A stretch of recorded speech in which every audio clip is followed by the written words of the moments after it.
Hi friends, welcome to our channel Madhu మధురిమలు. నేను మాధురి.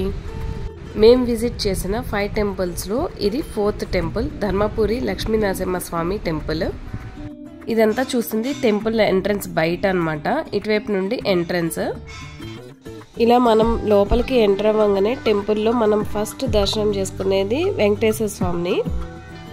ఇలా ధ్వజస్తంభం ఎదురుగానే ఇట్లా స్టెప్స్ ఉన్నాయి కదా, అక్కడే వెంకటేశ్వర స్వామి ఉంటారు. టెంపుల్ అయితే చాలా బాగుంది. ఇది ధర్మపురి లక్ష్మీనరసింహస్వామి టెంపుల్ హైదరాబాద్ నుండి 69 కిలోమీటర్స్ చూపిస్తుంది, కరీంనగర్ జిల్లా. ఇలా వెంకటేశ్వర స్వామిని దర్శనం చేసుకున్న వెంటనే బ్యాక్ సైడ్ అన్నమాట శ్రీ వేణుగోపాల స్వామి ఆలయం కూడా ఉంటుంది. ఇక్కడ వేణుగోపాల స్వామి రుక్మిణి సత్యభామ సమేతంగా కొలువై ఉంటారు. చాలా బాగుంటుంది. ఇలాగా వేణుగోపాల స్వామిని దర్శనం చేసుకున్న వెంబటనే రైట్ సైడ్ మీకు మెయిన్ టెంపుల్ ఉంటుంది, లక్ష్మీనరసింహస్వామిది. ఈ టెంపుల్లో లక్ష్మీనరసింహస్వామిని 3 రూపాలుగా మీరు చూడొచ్చు. మొదటిది అతన్ని సహజంగా కూర్చున్న భంగిమలో చూడొచ్చు.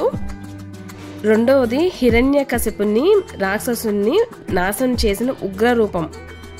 ఇక మూడవది తిరుపతిలో ఉన్నట్లు సౌమ్యంగా వెంకటేశ్వర స్వామి అవతారము.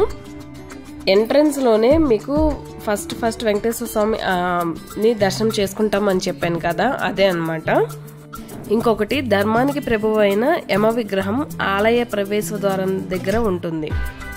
ఇక్కడ నరసింహస్వామి ఎలా కొలువు తీరి ఉంటారో నేను మీకు పక్కన ఒక ఫోటో అనేది వేసేసి ఉంచుతాను, చూడండి. నేను ఇప్పుడు చూపించింది మెయిన్ టెంపుల్ లోపల ఎంట్రన్స్. ఆ ఎంట్రన్స్ నుండి ఇది బయటకు వస్తుంది. టెంపుల్ మొత్తం చుట్టూతా కూడా చాలా బాగుంది, నీట్గా కూడా ఉందండి. ఎవరైనా విజిట్ చేయాలంటే విజిట్ చేయొచ్చు, చాలా మంచిగా అనిపిస్తుంది. ఇలా టెంపుల్కి బయటికి రాగానే శ్రీవారికి సమర్పించిన వస్త్రాలు ఉంటాయి కదా, అవి అక్కడ అమ్ముతున్నారు. ఇంకా చిన్న షాపింగ్ కూడా ఉంది లోపలే, టెంపుల్ లోపలే.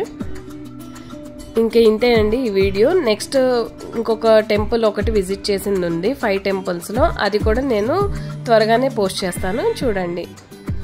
అలాగే ఈ వీడియో కనుక మీకు నచ్చినట్లయితే లైక్ చేయండి, షేర్ చేయండి. మరెన్నో వీడియోస్ కోసం మన ఛానల్ని సబ్స్క్రైబ్ చేసుకోండి. Thanks for watching this video.